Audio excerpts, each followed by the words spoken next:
There's a timeless allure to Hollywood's golden age.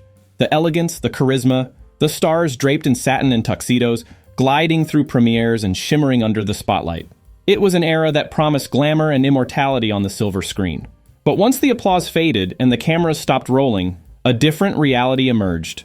One marked by scandal, heartbreak, and choices that cast long shadows over legendary names. Today we draw back the velvet curtain to uncover the untold chapters of some of old Hollywood's most celebrated figures. Stories where the drama off-screen rivaled anything they ever performed in front of an audience. Paul Kelly. Paul Kelly had the kind of presence that naturally drew attention. Tall, charismatic, and classically handsome, he was a leading man both on Broadway and in early sound films. But in 1927, his name would be printed across newspapers for something far darker than any performance. At the center of this tragedy was a love triangle involving Kelly, actress Dorothy McKee, and her husband, actor Ray Raymond. Jealousy and alcohol collided one fateful evening when Kelly confronted Raymond at his home. The confrontation turned violent, and Raymond didn't survive the injuries. The trial captivated the nation. Kelly was convicted of manslaughter and served just over 2 years in San Quentin. Dorothy, accused of trying to cover up the incident, spent 10 months behind bars herself. Strangely, after their prison terms, the two married. Paul eventually returned to acting and even won a Tony Award in 1948. Still, the ghost of that night in 1927 never quite left his story. Barbara Payton. Barbara Payton was once the kind of beauty that Hollywood adored. Blonde, bold, and magnetic on camera, she held her own beside big names like James Cagney. But behind the sparkle was a life unraveling faster than anyone could stop. Her romantic entanglements often played out like tabloid dramas. One of the most infamous was her stormy involvement with actors Francho Tone and Tom Neal. It all came to a head when Neal violently attacked Tone in 1951, leaving him severely injured. The scandal destroyed all three careers in different ways, especially Barbara's. Soon, substance abuse and personal troubles took over. She was dropped by her studio, arrested multiple times, and eventually left nearly penniless. By the time she passed away at 39, the industry that once adored her had long since turned away. Her story remains a haunting example of what can happen when fame collides with personal turmoil. Errol Flynn. In the 1930s and 40s, no one captured the imagination quite like Errol Flynn. With a sword in hand and a wink in his eye, he defined the heroic rogue in films like The Adventures of Robin Hood and Captain Blood. But off-screen, Flynn's personal life was clouded by controversy. In 1942, 2 teenage girls accused Flynn of misconduct. The trial that followed was a media circus, driven in part by Flynn's own reputation for living fast and loose. His defense attorneys worked tirelessly to discredit the young accusers, and after a highly publicized court battle, Flynn was acquitted. The public, perhaps captivated by his charm, was quick to forgive. But his career and health began to decline in the following years, fueled by alcohol, reckless spending, and a string of relationships with much younger women. When he died in 1959 at just 50, he left behind a complex legacy, one of charisma and controversy intertwined. Frances Farmer. Frances Farmer had a spark that Hollywood couldn't quite contain. Brilliant, bold, and fiercely independent, she rose to fame in the late 1930s with standout performances in films like Come and Get It and The Toast of New York. But it wasn't just her talent that made headlines. It was her refusal to play by the rules of the studio system. Outspoken and often at odds with the press, Frances was labeled difficult, a word that often followed strong women in that era. Her personal battles, including alcoholism and legal troubles, eventually led to her being institutionalized in 1940. The next 12 years of her life were marked by silence, medication, and whispers of controversial treatments. Though it's never been fully proven, some biographers allege she endured harsh procedures, possibly even a lobotomy. When she was released in 1952, the world had changed, and so had Frances. She returned to the stage and small television roles, but the momentum of her early career was gone. She passed away in 1970 at age 56, her life a reminder of what can happen when a bright light burns too defiantly for its time. Ted Healey. Few people remember the name Ted Healey, but without him, the Three Stooges may never have existed. A fast-talking vaudevillian with a sharp tongue and a sharper temper, Healey discovered Moe, Larry, and Curly in the 1920s, launching them into comedy history. But his own story was filled with contradiction and an ending shrouded in mystery. In 1937, just days after the birth of his son, Ted Healey died under suspicious circumstances. Some accounts say it was the result of a bar fight with college students. Others suggest he was attacked by a group that included actor Wallace Beery, producer Albert R. Broccoli, and even a known gangster.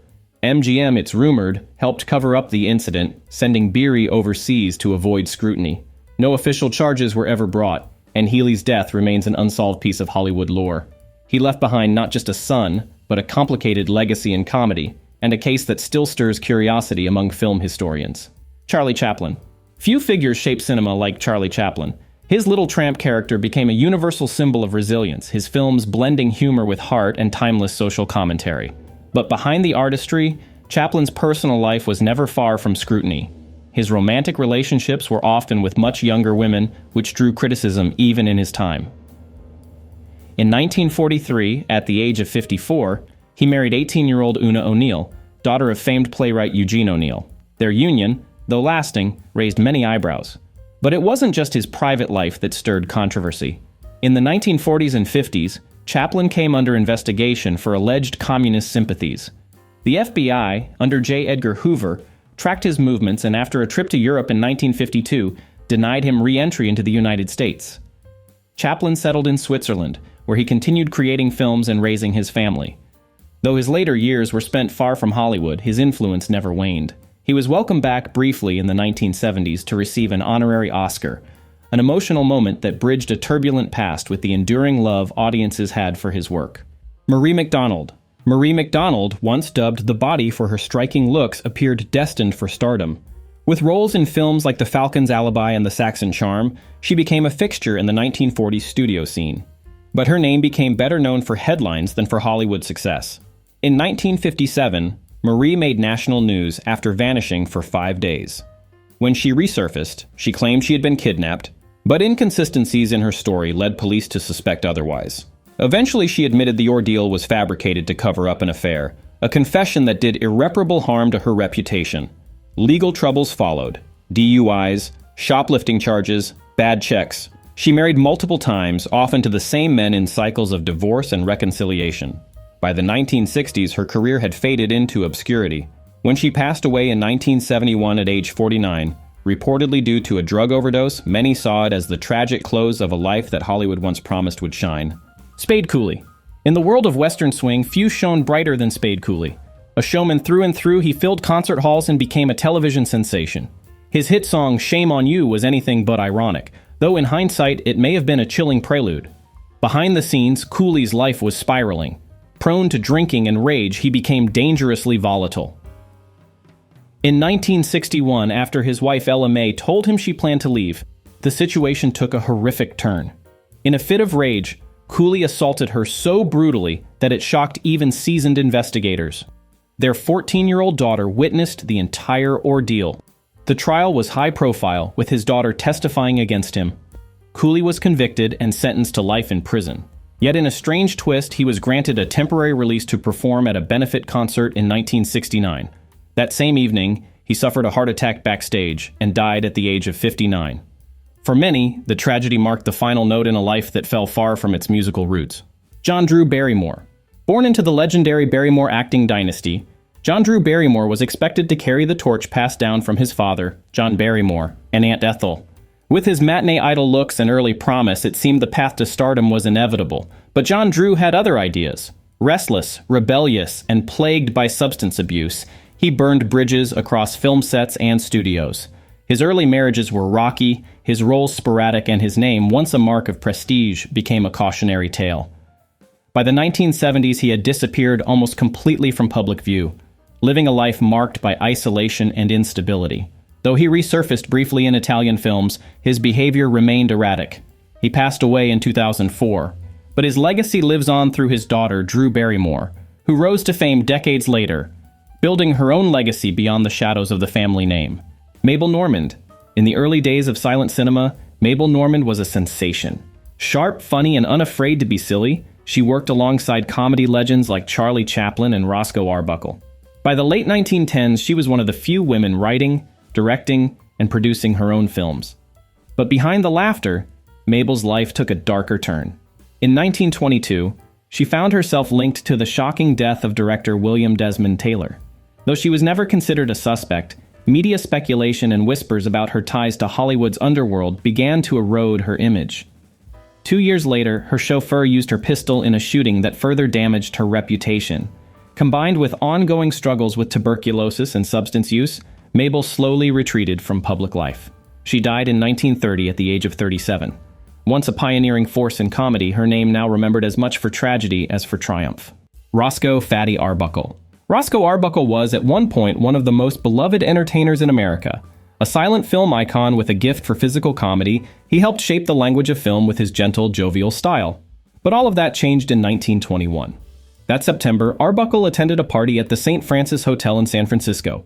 Days later, aspiring actress Virginia Rapp died from internal injuries, and Arbuckle was accused of causing her death.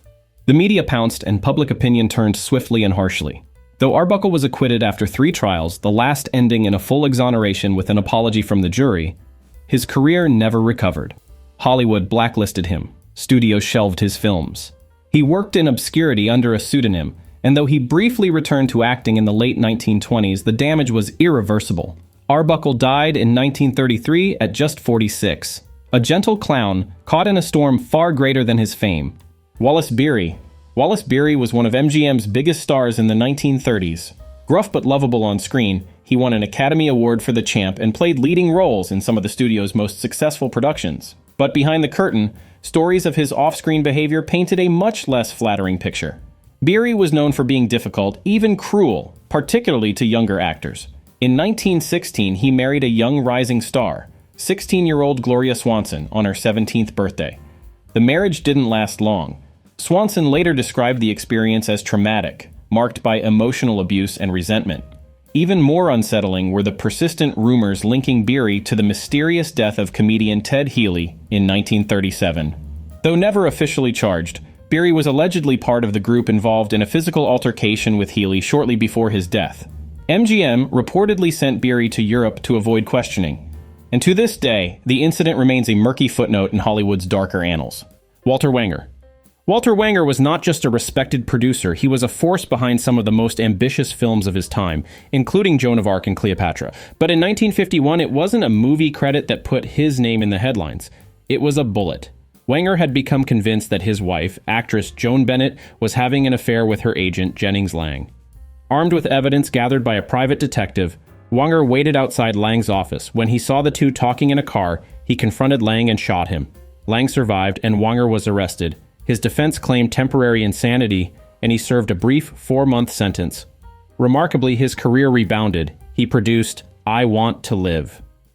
In 1958, a film that won Susan Hayward an Oscar, the scandal was eventually overshadowed by his professional achievements, but the image of one of Hollywood's own producers becoming the lead in a true crime tale never faded completely.